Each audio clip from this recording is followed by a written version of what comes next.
In trouble, got up too high. Track looks like it's got quite a bit of moisture in so far, Tony. Yeah, and I don't think they have to be that high yet. I think some of these guys look at that and think that cushion is already there. That's dirt that they tilled up overnight, and they've been watering that all day. The problem is they haven't laid it down, and that's for a reason. That's intentional to make that hopefully build into a cushion as the race goes on. But right now, it's slick. And I'm seeing a lot of guys, you see it right there, Ryan Blaney. A lot of guys losing the front end. Cars are tight out there.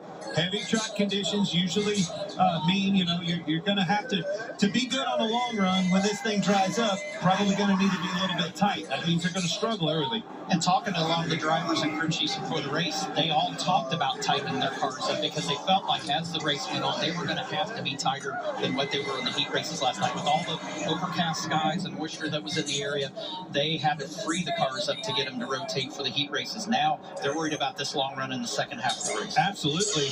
And Larson was the one that told that best right on the pre-race show, told it to us, said, hey, he wasn't happy with that car. Dominated his heat race, passed everybody in the first corner. By the first lap, was in the lead. That's why he's on the pole. Got out, was bummed out with his car. Setup's way too loose. Need to tighten this baby up.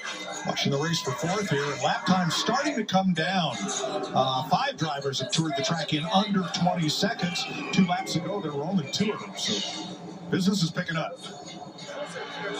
And I think a lot of it's air pressure. These guys start the air low, just like they do on a pavement track. As the tire heats up, it's going to build that air pressure, but they don't want to be too high, so you have to start it low.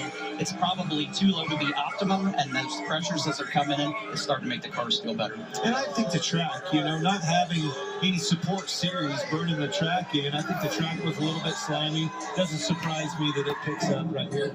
Here's one of the stories tonight. Austin Cindric, watching him in his heat, he is a much improved dirt driver than when he came here as rookie 1 year ago.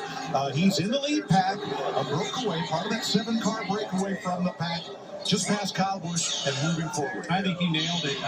That was one of my biggest takeaways from last night was the improvement of Austin Cindric. But looking at him, you can tell he's driving with a lot of confidence, but the thing that you see is the back of that car is hung out a lot. So I'm not sure if he's going to be as tight as he needs to be at the end of the race, but they're going to have an opportunity to work on it. Here comes Dylan. That's right. And I think it's because the 5 of Kyle Larson's getting tight. Austin seems to be a little bit freer. The other thing I heard from his in-car earlier is he's shifting.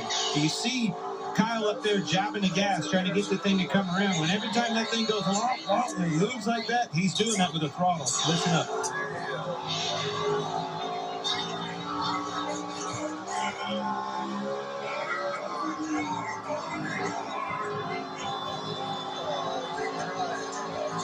You're hearing what he's doing with the throttle, and if the car's tight, that's where you hear him rev it up a little bit, and that's the spin the rear tires. Turn 2, around goes Bubba Wallace after contact, and one car's up and into the wall, and Joey Logano, who won this race 2 years ago, is into the water barrels that protect the head end of pit road.